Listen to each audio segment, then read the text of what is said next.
I've talked about for a long time that Amazon is going to open stores, and they did, sort of the quick checkouts. But there's something happening here that is much deeper. Today, the Wall Street Journal reported that Amazon is planning on opening department store style physical locations in the US. That's right, department stores. The news came as Amazon passed Walmart as the world's largest retail seller outside of China, and that was just reported in the New York Times this week. The latest information from eMarketer, which doesn't do their own research, I think they accumulate other people's, so we'll have to see who the source of this is, shows that Amazon will account for 41.4% of all U.S. e-commerce sales in 2021, whereas Walmart will account for only 7.2%. And it says here in their notes, yeah, we're going to have to check on the eMarketer research because my understanding you can leave this in the program, we should always be careful with eMarketer because they were using other people's information, but maybe this is their proprietary information. So we want to make sure we give proper credit. I'll leave that in the show. I want you to know how the sausage is made here. So the Wall Street Journal notes, people familiar with the matter, in quotes, believe Amazon is expanding into physical locations to help grow sales in areas like apparel, home items, electronics, and other similar areas. Kind of makes sense, right? If you're going to do something like this, clothes are something that, it's one of the final things people like to go to stores for, and home items too, right? So it's a great move by Amazon, I think, because brick and mortar could not possibly be more compromised during the pandemic. They're probably buying up spaces for pennies on the dollar. There is a very simple way to look at this. If Amazon was challenging Walmart, but with a different product, and then Walmart added Amazon's product, that is a competitive threat to Amazon because then Walmart can do things Amazon can't do. What Walmart can do is what's called bricks and clicks. You may have been experiencing this. I went to the Everlane store.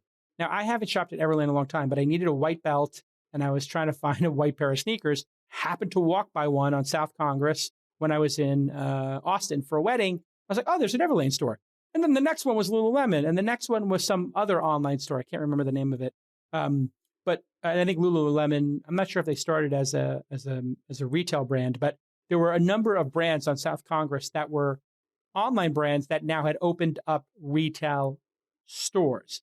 They asked me for my email, and those purchases were synced with my online account. Now, if I were to buy this shirt, and know it's a size, 3 or whatever, or 9.5 in shoes, now I know that for that brand, I'm going to be able to match that size. Same account I can order with at home. And all of my billing and my ordering and my returns can happen however I like them to. If I'm at a wedding and I need to pick something up today, I can go to the store, use my same account. If I go home and I love the shoes and I want to buy 2 more pairs in different colors, same size, same account, log in, order them. I forgot which shoe it was. I forgot the model. Boom, I can do that. And Nike is amazing and wonderful for online ordering. So is Paige and Vince. Those are 2 other male brands that have men's clothing that I like. Paige, Paige. I think they started in women's. And then there's one called Vince, Vince. They make great t-shirts. So shout out to those folks for stuff I like. So Wall Street reported the size of Amazon's department stores will be smaller than ones we see from Nordstrom and Bloomingdale's. Those are about 100,000 square feet. Amazon scaled down approach, 30,000 square feet, according to the story. By the way, Amazon already has 600 retail locations. That's because they bought Whole Foods, and they have 506 Whole Food locations. If they don't do what Walmart's doing, Walmart gets an advantage, and Amazon does not want them to have an advantage. So they also did this pilot program of the 17 Amazon Fresh grocery stores. They've got 22 of these Amazon Go stores, based on our quick research here. Those are the cashier-less ones they've been testing. And then I've been in one of these. They have these 4-star stores. I think I was one in LA with 5 more coming soon.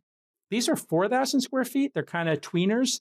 And that feels like the size of like a lot of local towns where you have a Main Street. It feels like a Main Street store. And they basically have toys and books and home goods, devices. It's great for them to sell their hardware prices like Echo or their Kindles and that kind of stuff. But it's a really nice experience because they've kind of skimmed the cream, and it's a nice browsing experience.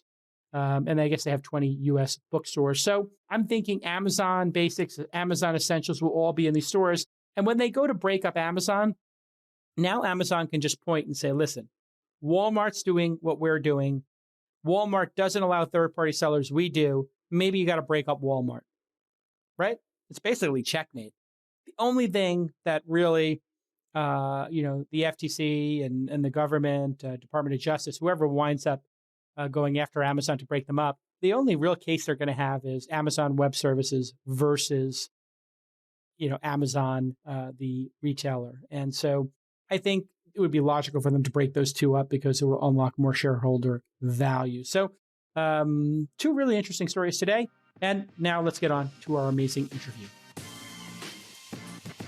Twilio is the cloud communication platform used by Uber, Airbnb, Shopify, and many others. Not that you need any more names. I mean, think about that. Uber, Airbnb, Shopify. It's basically as good as it gets. You may have heard of them in the news back in November of 2020 when they announced their $3.2 billion acquisition of Segment, one of the world's leading customer data platforms. Everybody knows Segment if you're in the industry. Well, Twilio provides you the building blocks to add messaging, voice, and video in your web and mobile applications. They are rooted in startup culture, and they are here to help you on that journey. Twilio gives you the power to build communication apps easily, so you can spend more time focusing on what counts, your customers. Engage and delight your users while scaling globally, all from one API-powered platform.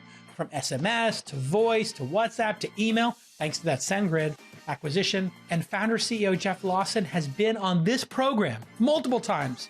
I think the last time was episode 967 back in 2019. Let's book him again. And here's what you're going to get from Twilio's startup program. Access to webinars made exclusively for startups and full support via the Twilio Startups team. A $500 getting started credit and $3,000 in SendGrid credits. Sign up now, twiliostartups.com/twist. Twilio, Twilio, startups.com/twist. So go get the bag right now. $3,500 in credits are waiting there for you to just take them. twiliostartups.com/twist.